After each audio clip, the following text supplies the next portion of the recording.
Flash Wolves versus Guangdong Freaks. Magpupunta na tayo dito sa ating Rift. At nakita mo naman, Kuya Apple, no, yung Mhm. mga players natin na kung saan, talagang ready na makipagbakbakan, balagbagan at ito na ang oras na Oh, kailangan nilang patunayan ang kanilang placement dito sa turneyong ito. yeah, I fully agree with everything that you said there, Osai. Pero one interesting thing na nangyari ngayon, si Bruce ay nakipag-lane swap with Isela. Instead, went to the top side. Dahil nga kanina nasa pag-usapan natin, ang kuma-counter to Kassadin's are AD Yes. champion. So, now he chose to go to the top side of the map. Yes, it's still a very tricky matchup dahil still that's an Akali, it deals a lot of damage. But still, at least AP yan, may magic damage shield siya. Yes, kung hybrid siya, so may time dito na pwedeng may ma-dodge or maibawas doon dahil sa kanyang shield. At ang Kasa din, yes, definitely na-ban nila yung Z. Pero sa dami na pwede mong maging choices ngayon sa game na to, Yeah. talagang hindi you can't really count out yung Renekton. I was even expecting a Garen mid to stop a Rift Walk na manggagaling Mm. sa isang Kasa din. Pero it was also a good choice for Flash Wolves to just secure that Garen and use it Oh, against dito sa Binks in the mid side lane. ng Kwangdong. Pero early rotation na manggagaling kay North. So, ano lang to, it is the usual 3v3. Pero Yeah. papasok muna. Dredgeline, sumabit siya dun sa pader, and medyo mapapano siya dito and needs to burn that flash dahil naka-ready si Ison for a face breaker. Ito yung sabi mo, ito yung usual na rotations na nakikita natin sa mga teams dito sa ating tournament na ito na at about the 1 minute 30 mark, nakikita sila tatlo sa mid lane. Once naka-shove yung bot lane at once din nakatapos ng several clears on jungle. Pero si Ison, sobrang lalim niya Oo, dito. teka lang. Naku, sobrang lalim. And alam naman na natin na yung panggugulo sa jungle, yung pinaka-priority nila dito dahil nga ang Shyvana needs to be denied early. Pero Yeah. hindi nga nila entirely na deny dahil may smite pa doon si Zeal and securing a camp for himself. Yeah, sinesecure niya ngayon yung Wolf Camp. I believe itong Grump ay is steal ni Cookie. I would love to see Zeki again just to see kung ano yung XP niya at this point. But in terms of the gold, lamang si Zeki. So I would guess he has a camp up right now against Cookie. So hindi talaga nila na-slow down itong Shyvana even though they went for that invade. So they will try again most probably for Flash Robes. But just want to point out, there's 4 wards from Flash Robes at the top side of the map. And yung rotation talaga nila dito, no? After ng mainit na pag-deny sa Shyvana, hindi pa rin tapos yung mga trade-off, yung mga skirmishes dahil nga pressure is ready to take on dito sa dalawang team natin as somehow they are leaning towards a momentum-based team comp na once na makakuha sila ng advantage, pwede na sila mangmando pagdating sa objective. Yeah. Yun na objective based to really momentum based for both teams looking for that tempo. So usually in those kinds of settings, it's gonna boil down to either better macro play, better rotations from one team, or just one explosive fight. And ang Yes. hirap no kapag kayong momentum based and one team gets a bit of that advantage, and that's where Flash Wolves excels. Na Yeah, they'll and choke you out of the game. yeah, and mostly itong dalawang team natin, meron silang proactive support which is si North and Ison. And Ison, one of the playmakers, talaga mararamdaman natin kung paano yung face Mhm. breaker ng isang set. Pero playing with fire, medyo delikado siya dito. Napalubog naman na bahagya. Pero Zeki, nag-sweeping lang siya dito. So, alam niya na walang wards. Oh. At yung mga pumasok na depth charge na may kasamang Transcendent Embrace. Pero naitali siya doon at hindi nag-follow up si Zeki. Oh, yung patience from why? Zeki. I think ine-expect niya na mag-showstopper si Ison going for the possible re-engage against Aquabat and Noth, pero hindi ginawa eh. So, I guess at the end of the day, no, ayaw din niya ipakita, ayaw niya ipaalam sa Flash Wolves na nandoon siya sa bot lane. May hula malamang ang Flash Wolves. At yeah, I'm thinking ano yung possible doon kasi he could still have maybe burnt a flash Yes, against exactly. Ison and maybe up to locking, no? So, questionable call right there from Zeki. Let's see if it would turn into their favor. At least that small bit of intel na tinago nila sa Flash Wolves. Well, I think ayaw lang siguro nila i-give up yung early game na puwedeng i-suffer nila kay Zeki since yung Dragon nga. I mean, there's still a huge seconds before entirely they can have yung susunod na objective. Pero Zeki just wants to play safely. At the same time, it might be a use na sa bait para makuha lang yung information na si Cookie is leaning sa bot lane para Yeah. lang sa first step ng objective. Pero since yun nga, no, na-telegraph na wala dito, dire-diretso lang si Zeki na kunin tong dragon. And diretso nga siya, pero nakita siya sa isang ward, may ward on sa river ngayon at mukhang mag-engage ang Flash Oh! Wolves. Mega Inferno Bomb na may kasama Transcendence Embrace. Haymaker, marurot siya dito at hindi naman na makukuha nila ang Dragon. Sisecure naman yun ng Kwangdong pero ignite ako, nag-detect para matumba. Si Ison running low. Ang iba sa member ng Flash Wolves at hindi tatama ang bouncing bombs as the kill might be bouncing all around dahil si Maru with the play. Perfect execution to the Hurricane Flip and 5-point strike. Patay sa Hokage.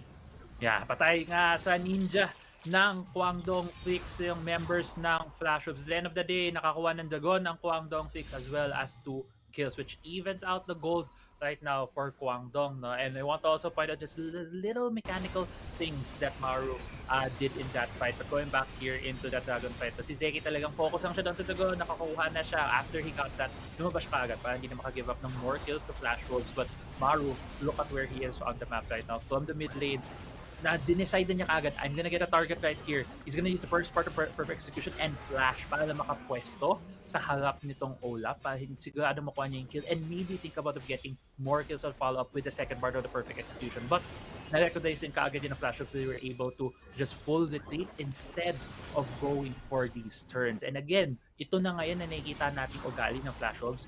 Isa lang ang call nila, if it's a back, it's a back. They don't go for these 50-50s or the turn to try to turn around a fight. Instead, they go for the safer route and look for a different play later on.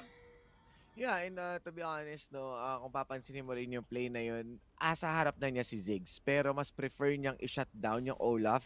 So yung target dito or yung prioritization of Maru is well respected, played Right. it really well, wanted to finish off Olaf instead of a Ziggs. And at that point, nagkaroon na ng palitan dito at Zeki once again. Nagkukunyaring halaman.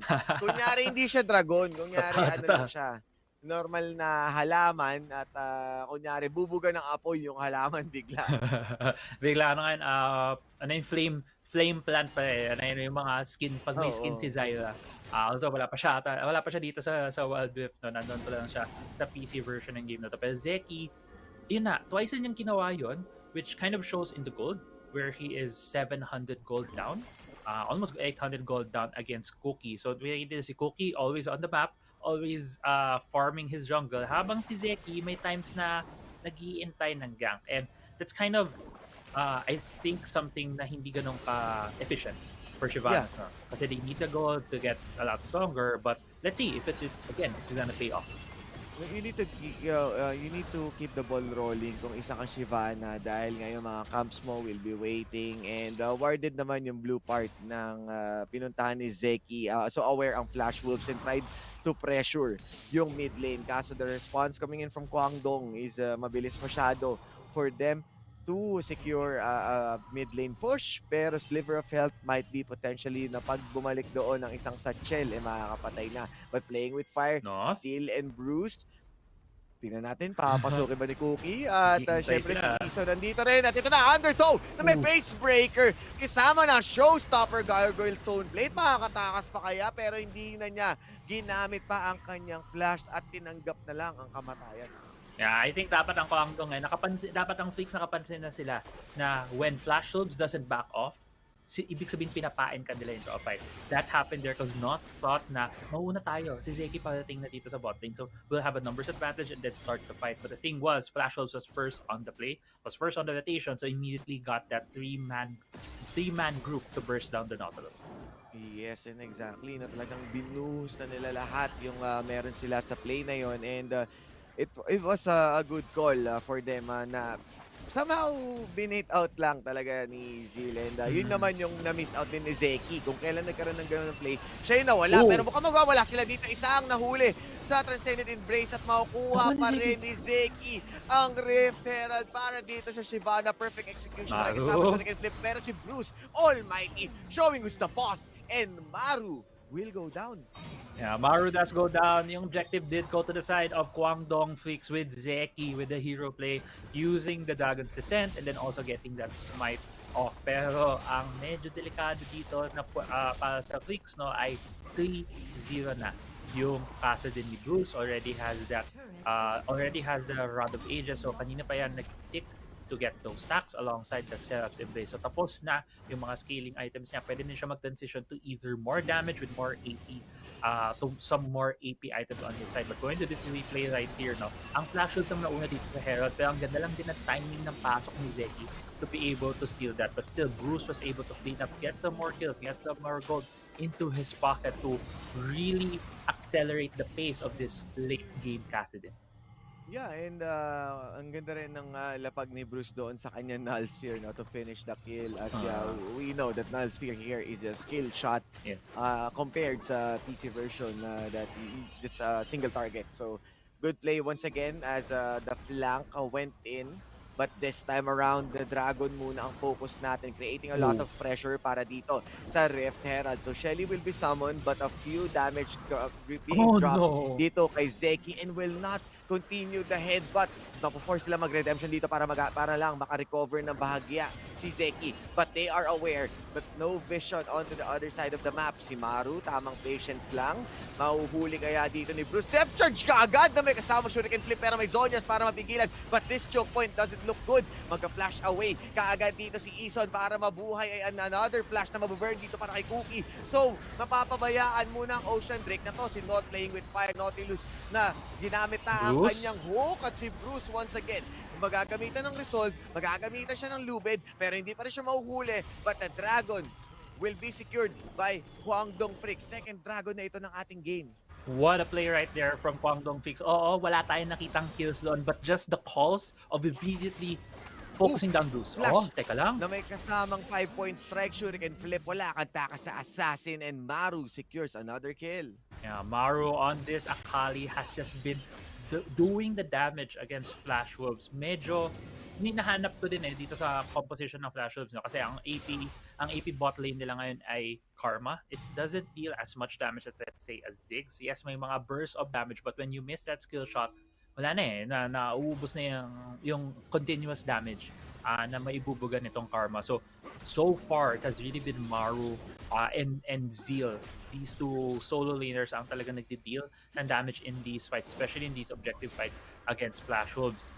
Even though I'm saying a lot of good things for Kwangdong, Flash Wolves still has the gold lead in this game and nagtitik pa rin tong time bomb na ito na yung Castle din ni Bruce. Yes, and kita na naman natin no, kung gaano ka nakakatakot itong Kassadin.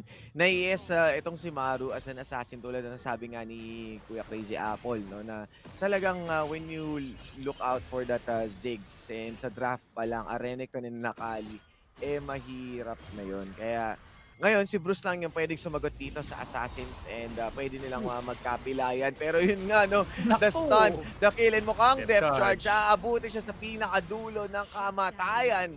Itong Kassadin na-shutdown.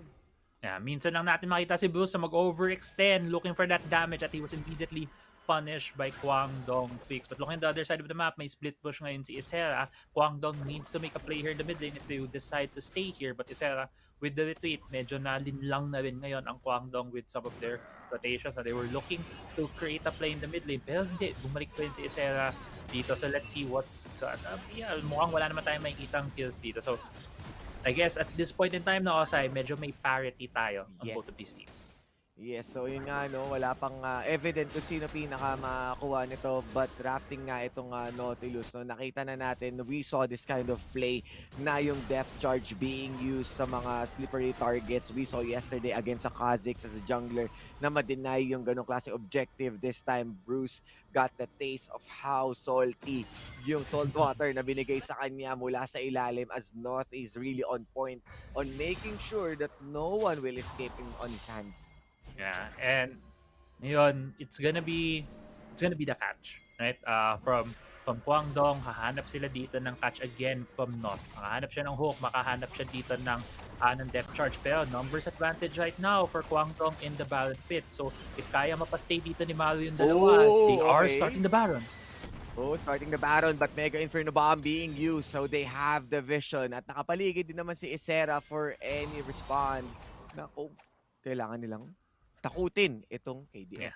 Yeah, pero si Ison, may flank siya ngayon kay Malu. Baka mahuli Oh, nila okay. dito. So medyo kanina pa kasi ito eh. Pero perfect execution para makalayo at nagtatago siya sa loob ng Shroud. Shuriken flip para siguradong makatakas. But nakalayo man sila. Makukuha naman nila yung Torre. Pero nakikipaglaro na naman sa back and forth itong Naiipit sila. KDF. Dahil delikado, papasok si Isera at mamanduin nga siya ng mga tropa niya dito. Pero sa flank sa likod, Gargoyle Stoneplate. Pero hindi yun sapat dahil naduraan siya ni Baron. Bumagsak ang kanya-kanyang armor at magic resist at tinalunan siya ng Dragon.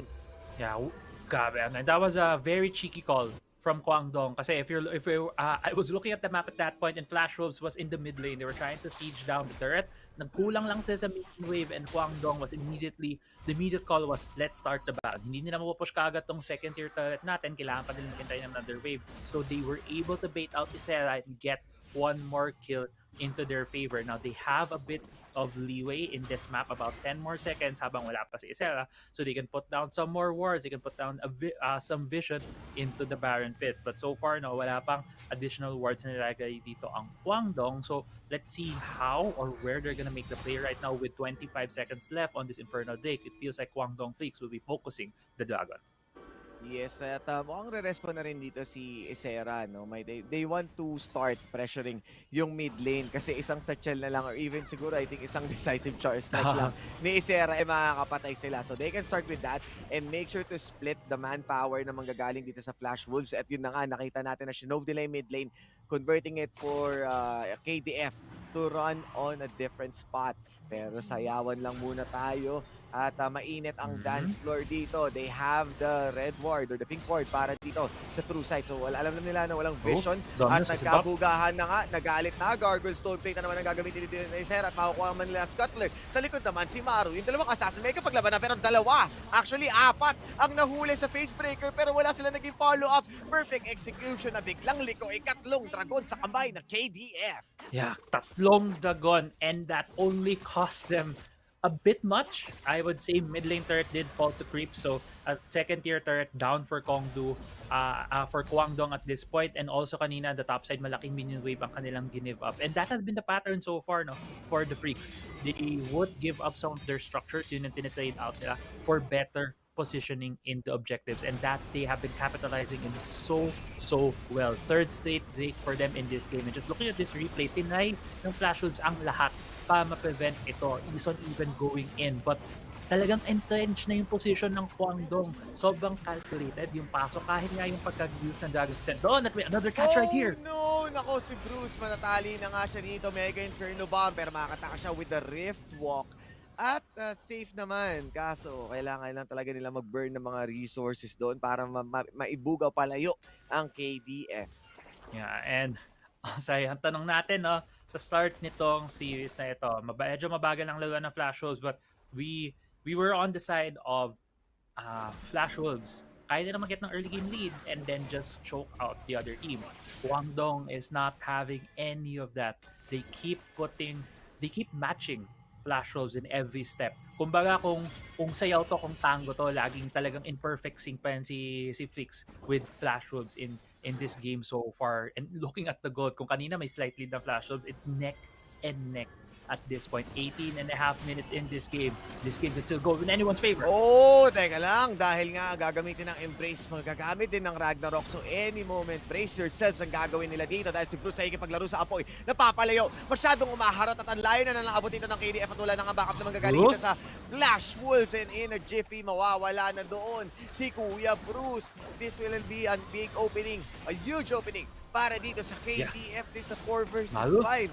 At alanganin pa yung Laking. pwesto nila si Mimaru, yung assassin natin na ikipaglaro sa apoy. Nagpapaikot-ikot lang sa loob ng shroud. Pero shuriken flip para may balik ang kanya sarili. Showstopper para may malayo. Pero naglalaro lang dito ang apat sa apatan habang yung Dragon busy sa Baron. Pero naroon na nga ang palakol dito. Hindi pa rin yung sapat at natamaan pa rin. Embrace sabi kasamang pagpasok. Pero ang Baron makukuha pa rin ang KDF. And this will be the nail in the coffin dahil ang Baron power play will commence. Yeah, Baron power play, 30 seconds left on that Elder Drake with the death timer right now on Flash with Isera and Cookie, 10 seconds off sila on that timer. Pwede pang makaturn dito sa Dragon ang Kwangdong if they choose not to end this game yet dahil 5 seconds left na lang mabubuhay na si Blues and going into this replay, no? If you think about it, bakit hindi nilang binurst down ng Kwangdong tigre ng Dragon? Why did they go keeping for this fight? It's because they want to keep Cookie out of the pit. And even though at the end nakapasok na siya, it still took so much from Cookie until sobrang low na niya that they had to smite immediately off sa timing and they were still able to secure the Baron. And the Elder Drake right now being started by KDF. Yes, and KDF, they are on the momentum. And it feels like na hindi masasagot ng Flash Wolves. This is a different level. Mm-hmm. Iba ang pinapakita sa atin dito ng Korean squad na ito. As so far we have seen in this tournament no, na lumilevel up ang ating mga Korean squads. And again, going into season, Ay na nga, Mega Inferno Bomb. Pero yes, napakasakit na rin naman ang damage nila dito. Pero mas masakit si Maru at Hila ba nagmamarunong na ubusin na dito dahil masyado ring marupok itong mga kalaban natin malalambot, and that's gonna be it dahil napasabog sila ng Elder Ace inside the base at hindi na nila masasagot pa ang momentum na dala ng Kwangdong Freaks. Flash Wolves! Oh my God! oh my god, indeed. First loss.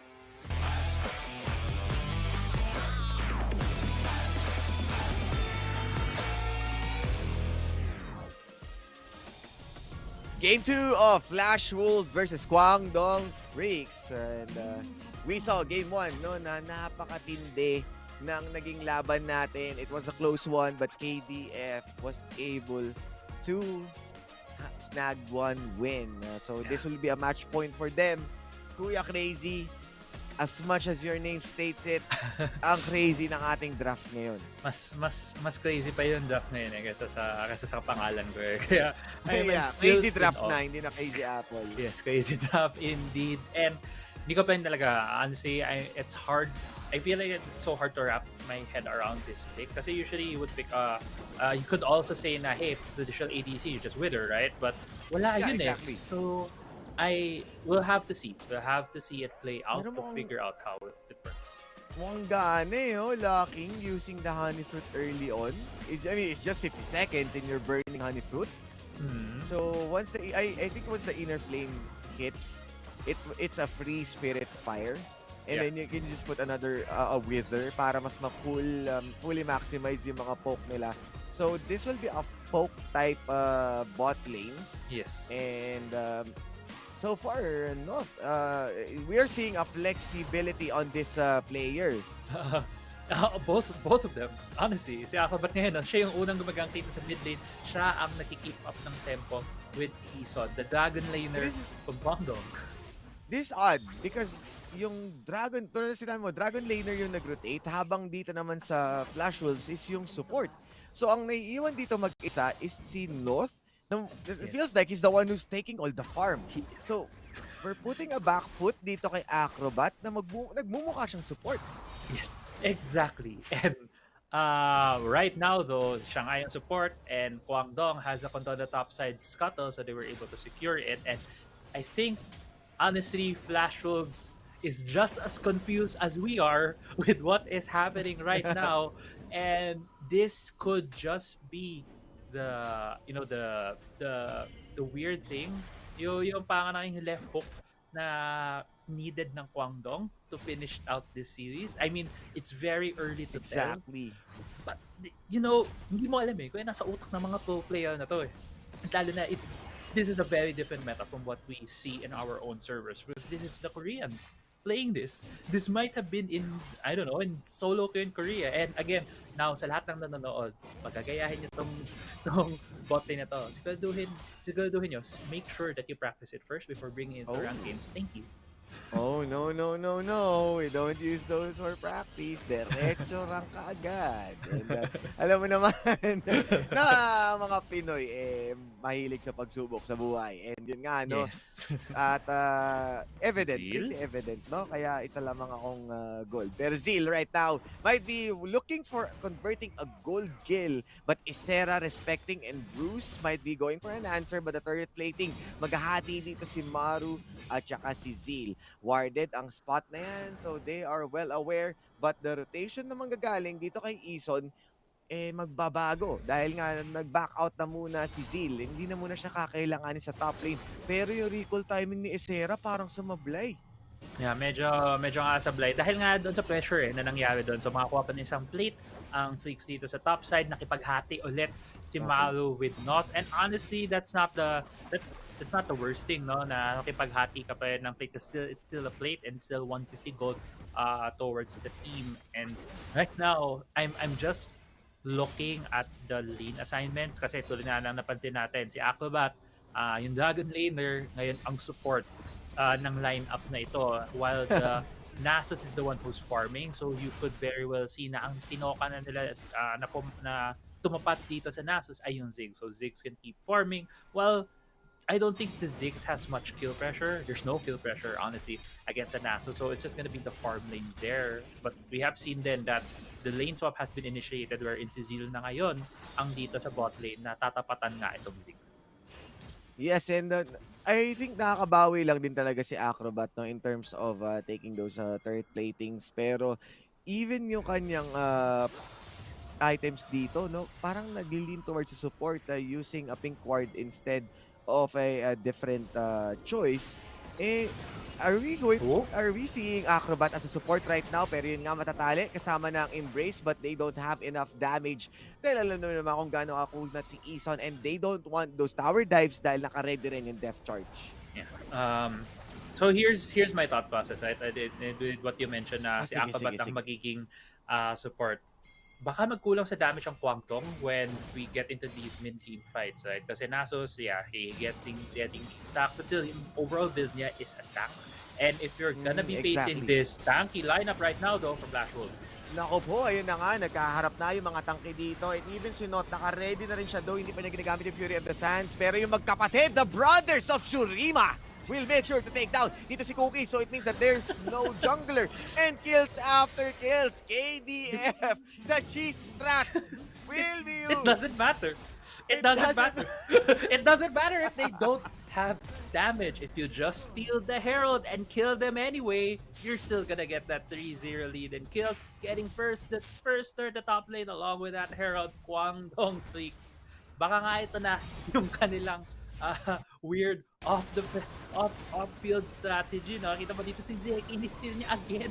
He's in the head of Cookie this whole series. Lahat ng objective na pupunta dito kay Zeki. And I don't know, Asai, ang sinasabi ko kanina, baka kulang sa damage ang Freak sa mid-game fights. If they still keep up this lead, that won't matter.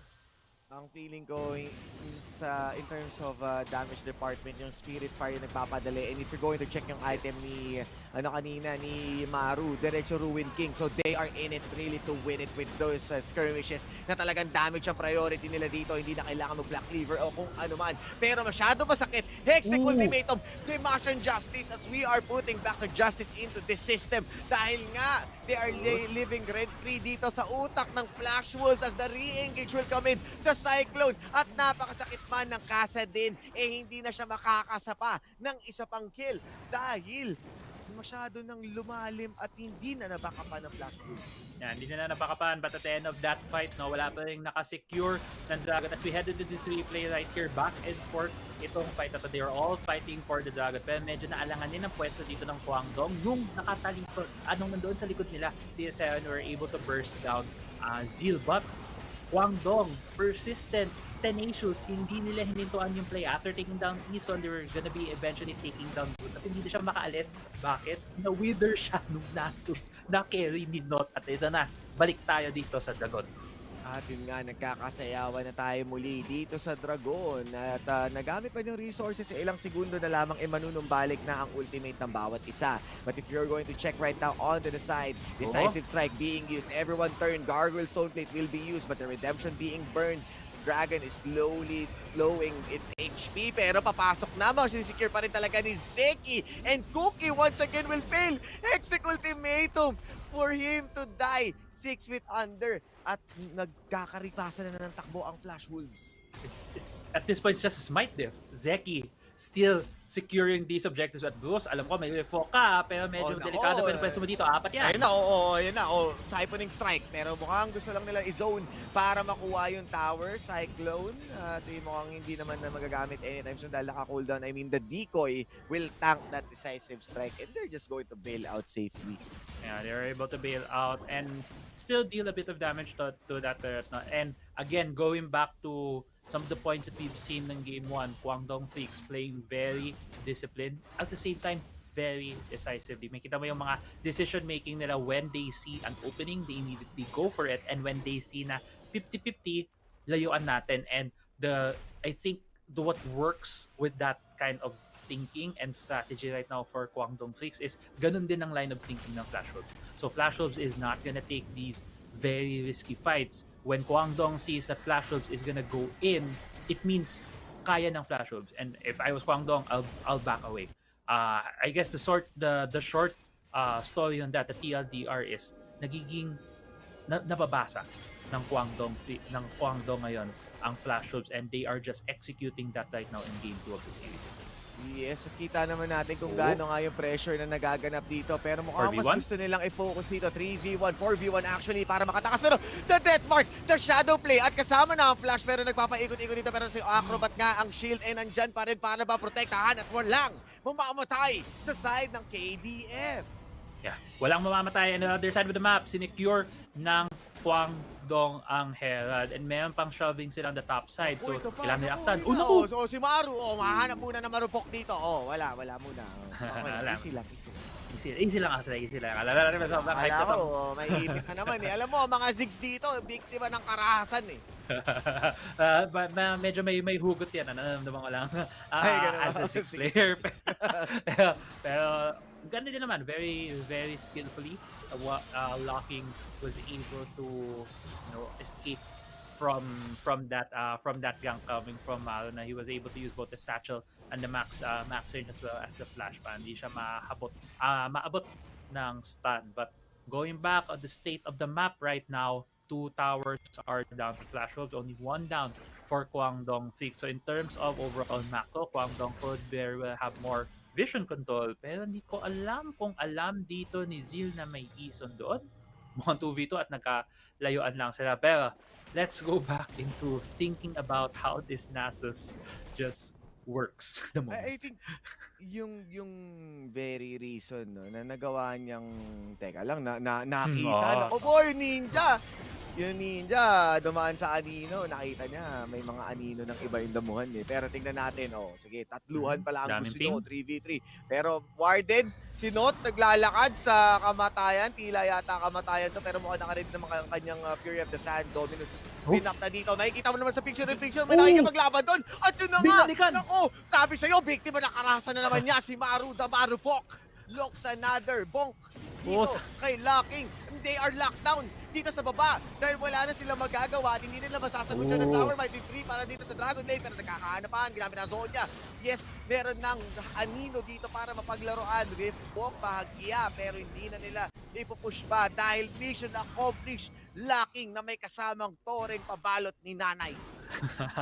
May kasamang ang balot ni Nanay. At sino ang mag-expect na may malaking buhayan na nagtatago sa kadiliman na inaantay si Locking, yung Ziggs na nagiging biktima paulit-ulit ng kalahasan dito sa ating Game 2 of this series. At gusto ko na din paalala sa ating mga viewers what's at stake in this game. If Guangdong Freaks wins this game and wins this series, they will be 2-0 in their group.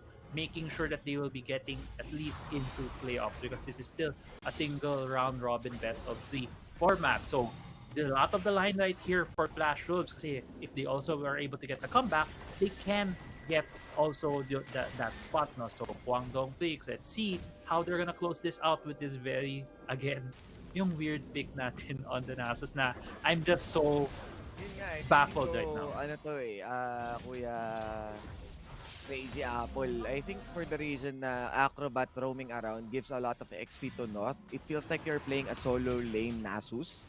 So it was fairly easy for them to have that kind of Totoo. advantage. And kita mo naman dito no Good na trades. this is Flash Wolves getting tricky with their macro rotation. They want to go all in. Alam na nila na hindi nila kayang sabayan Maru. yung Dragon. Pero teka lang, si Kuya Maru dito. Sige, liko ka muna laking. Layo ka muna. Di ba pwede clear yung way? Pero yun na, sabi mo, no, yung macro play ngayon ng Flash Wolves, Maru, hindi humihinto. Talagang hindi hinto yan kasi nga marunong siya masyado. Pero ito na, ginamitan na ng Mega Inferno Bomb. Nagpapaikot-ikot, nagkakaikutan. May dalawang Beyblade, si Zeki, tsaka si Isera. Pero walang sumusuko. Cookie, nanalo lang sa smite pa ng blue. At least panalo. It's the little things. Right Small now, wins, no, small wins. Small wins, tama. The small wins for Flash Wolves. Na kahit 0-2, 0-2 si Cookie, still able to get that smite off in the blue buff, able to take it back for their team. Pero yun na nga, yung kalahasan, kita mo dito din yung man-to-man na natinginan dito ng Kongdu. Laging naka-assign si Malu ngayon to kill the backline, to kill locking on that Ziggs. And if you just see there yung binili niya, bumili na siya ng Stasis and Chant. So do expect when you get into these team fights and Maru does go for the hard type of locking will be able to buy some time with that Stasis and Chant and might just be enough time to take down the Crocodile. Bruce though, Wait lang. Dahil si Bruce na ang susunod. Inantay lang gamitin yung Rift Walk. So, cooldown ka muna. Nag-flash. Rift Walk na naman pero nagka-flashan. At may isa pa yatang mauhuli dito pero sapat na respeto muna. Ngunit ang Torre, Whoa. pwede na nilang tapusin. Call. Kaso di ba nakafocus nga sila dito sa objective Baron. Pwede na nila munang kunin to at pwede nga sila mag-set up ng Death Rush. Pwede rin naman Yes. na i-push nila ang kanilang mid lane. Pero mukhang si Isera, the winner ng harap-harapan. Itong Garen, gagamitin na ang kanyang Gargoyle Stoneplate, dagdag baluti.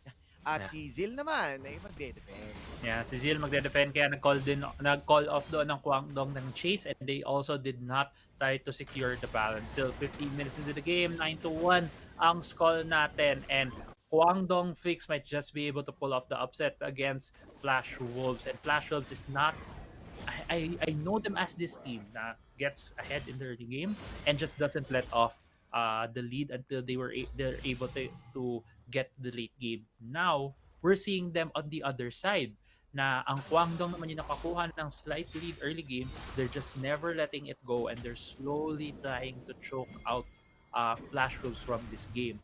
Will Flash Wolves be able to figure out a way to be able to get themselves out of a hole that they would love to put other teams on? And ang susi dyan pa rin, again, they have the late game scaling with the Kassadin in the hands of Bruce. So if Bruce is able to just freely hit in these fights, jump around, assassinate Acrobat, maybe get a kill off of Zeal, that just could be the winning condition right here for Flash Wolves. Yes, and for now, nakakita na naman sila ng susunod na bibiktimahin. Ngunit si Isera yun, so we respect how well his HP is really good, really with the armor, no, na hindi mo basta-basta masasaktan. And with the movement of Flash Wolves, they need to consider on how they're running around the map. Yeah. Kasi countless times, no, they are being surprised by KDF and really in a tough spot. If I was Flash Wolves in this position right now, I would try to funnel a bit more gold into Cookie, into Camille. Thinking na Camille, yes, hindi siya yung most talk about late game champion, but looking at the lineup from Guangdong, they have a lot of champions that are building different kinds of resistances, right? Armor and health. Camille, when she gets a lot of items and gets that 2 damage off to the precision protocol, ang sakit pa rin. Even if you're a Zed, even if you're a Karma. So there's also another window for Flash Wolves. If they're able to extend this game maybe for another, I would say 8 minutes. Mapupunta sa point where Cookie can deal enough damage para kahit magharap-harapan sila ng Guangdong. If they just make a slight positional error, it could immediately be punished with tons of damage coming from the Camille. Yeah, no, medyo ang weird pati dito, no? Nag-slow down yung pacing natin kahit 1-9 tayo sa scoreboard and KDF already got the items that they need na marang nag-fall off na yung damage ni Acrobat dito. So I think they need to pull the trigger as much as early as they can. But they wanted to make sure na makuha nila tong ikatlong dragon. Pero si North, harap-harapan, nilalakad, hindi takot kay Kuya Ison. At sa Yeah. kabilang side naman, yung ating mapa sa Tribrush ay naka-ready si Zeki for any Ooh. flank na gagawin niya. 14 seconds pero mukhang mapapalayo siya sa fight. Papasok siya sa Dragon Pit. Wala rin sila sa Patavision pero meron doon sa may gitna sa CCTV. Hindi man mayayakap ng Transcendent Embrace. Magkakaroon naman sila ng breathing space. May kipaglaro naman dito na bahagya si Bruce para harutin lang si Zeki. Yes. At mukhang sisimulan na nila ang Infernal Dragon. Any opening right now, nahatak si Not. Meron pa siyang Fury of the Sands. Hindi na yata. Ayun, ginamit na ng tuluyan. At si Maru sa likod. Ginamit ang flash. Ginamit ang lahat-lahat para makapag-minus 1 dito at mukhang hindi ka magkakaroon. Basta-basta ng opening. Ang Flash Wolf dahil dalawa na ang tumumba. Kahit si Ison at si Acrobat mabubuhay pa dito. Nagkapalitan lang sila at tumatakbo unti-unti papunta sa Baron. Yeah, balang ang diretso dito ng ng Guangdong Fix. If you look at the side lanes, nag-crash na din yung wave doon. So, kailangan mo na depensahan ng Flash Wolf. So, I doubt that they will be able to challenge this Baron if you see the picture-in-picture right there. But as we go into this replay, this whole fight really just started out with the AoE damage coming from both the Wukong and the Renekton dealing enough damage doon sa Flash Wolves. And in the end, it was a rout. For Flash Wolves, they didn't have enough damage. Pero I'm looking at the Baron right now. Mukhang may fight doon. Baron is looking low pero mukhang nag-turn sila dito dahil wala ng oras si Ease on as he need to ease off and log out because he's going to die completely para sa lacking na naman ang susunod na magiging biktima na tila ba. Hinahabol ito ni Kuya Zeal. Might seal the deal but he is going to be safe as this will be a Baron. At ready na ang KDF for a big push. Yeah, kumukubi doon si Locking but may shadow out si Zeal, able to dodge from that Mega Inferno Bomb, not dying. And now, again, ito yung timing ng Guangdong Fix from Game 1. They take the Baron at around the 19-minute mark para ma-timing nila yung waves, i-shove nila, and they have a bit more breathing space as they start out this Elder Drake fights. And one thing also that I've noticed with Guangdong is just this vision game as well as control over the flanks of the enemy team right now for our Flash Wolves. You see right here, after they push this turret, I think they would go for this Elder, but if they find a decent enough opening, baka itry na nila tapusin yung game. But I doubt it with how Guangdong Fix has been playing this game. Very calculated. They might just turn on Elder after this wave crash. I think ayaw din nila sayangin yung Baron na iba-Baron lang nila yung Elder Drake. Kaya feeling ko kailangan pa rin nila i-turn on yung pressure and they are on as the Hextech Ultimatum ilalapag na Cyclone para mahuli dito. At mukhang makakapagpatumba na naman sila na isa pa at hindi na kailangan pa lumingon sa Elder dahil hindi nagtatanda itong Flash Wolves dahil yung damage ng KDF dito sapat na and 1 by 1 Flash Wolf is going down with the bad KDA and KDF again with a 2-0. 2-0 for the Guangdong Freaks, cementing their spot